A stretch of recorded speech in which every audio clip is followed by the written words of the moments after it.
And this was a big weekend for Zero Dark 30. The movie opened around the country and finished #1 at the box office. And Jessica Chastain won a Golden Globe last night for Best Actress in a Drama. Her role in Zero Dark 30 is based on a real person and shows how women are rising in the intelligence world. There are two narratives about the location of Osama bin Laden.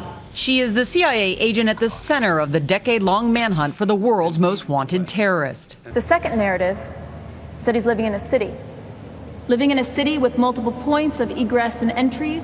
Portrayed by actress Jessica Chastain, Maya, as she is known in the film Zero Dark 30, is a career CIA officer who obsessively chases leads across the globe to bring bin Laden to justice. It's the greatest manhunt in history, and there's a young woman involved. Chastain told Charlie Rose that at first she was surprised it was a woman who led the intelligence effort to track down bin Laden and was extremely proud of her persistence. Her strength, and even when she comes up against brick walls, whether it be interrogations that don't go the way she wants or colleagues that don't believe in her lead, she does not take no for an answer. The movie is credited with highlighting the more prominent role women have played in the intelligence community over the last 3 decades.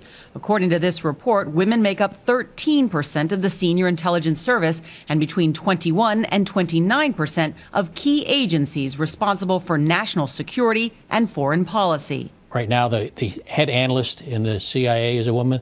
The senior person in the science and technology directorate is a woman. The #2 person in the National Clandestine Service is a woman, and the #3 ranking officer in the agency itself is a woman. So they're rising to new heights and throughout the agency's leadership. I've served the United States loyally and to the best of my ability. Valerie Plame Wilson spent nearly 20 years rising through the ranks as a spy at the CIA. The agency, although it's come a long way, is still very much an old boys network.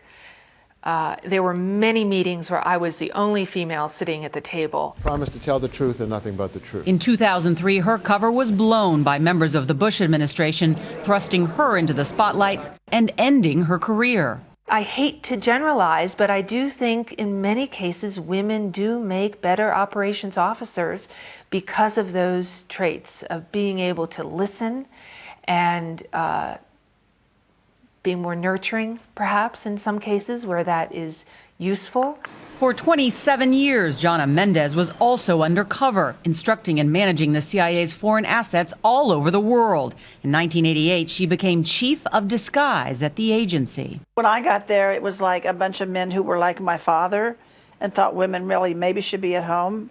The next generation of men closer to my age thought they'd give us a shot, but they certainly never dreamed that we would be running the joint. Mendez agrees with Plame that female agents bring certain skills that help them excel. It's something that women are particularly good at, I think.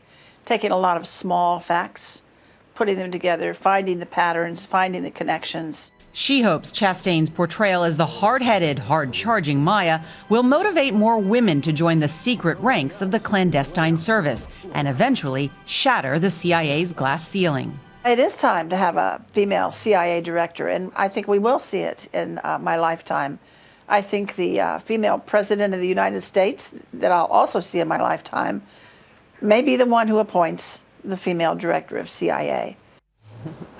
Nice Boy, piece. I like how she thinks. Very nice, Norah. Yeah. Well, that's what, this movie, Zero Dark 30, it has a woman director, of course, Catherine Bigelow. But the story is the story, which is that there is a woman who is pushing this from the very beginning. And I've, spoken with people in the CIA about that. And that's why Homeland is a fictional portrayal of what's going on. In some way represents the very significant role that women play in the clandestine services. Stan McChrystal, who was head of special ops in Iraq, told me that they had a number of young women who were there and who the tough generals would look to because they understood a lot of intelligence assessment that the generals didn't know. Yeah, but I think a lot of times women see things differently. I love when Catherine Bigelow was here sitting right there, and she said the first time she heard that a woman was involved, she was surprised and then had to say, hey, why am I surprised? So when you hear more stories like this, you'll say, yep, good things happen when you give women a shot. Absolutely. But as Valerie Plame points out, some people still criticize it as an old boys club, but they're making changes. Yeah.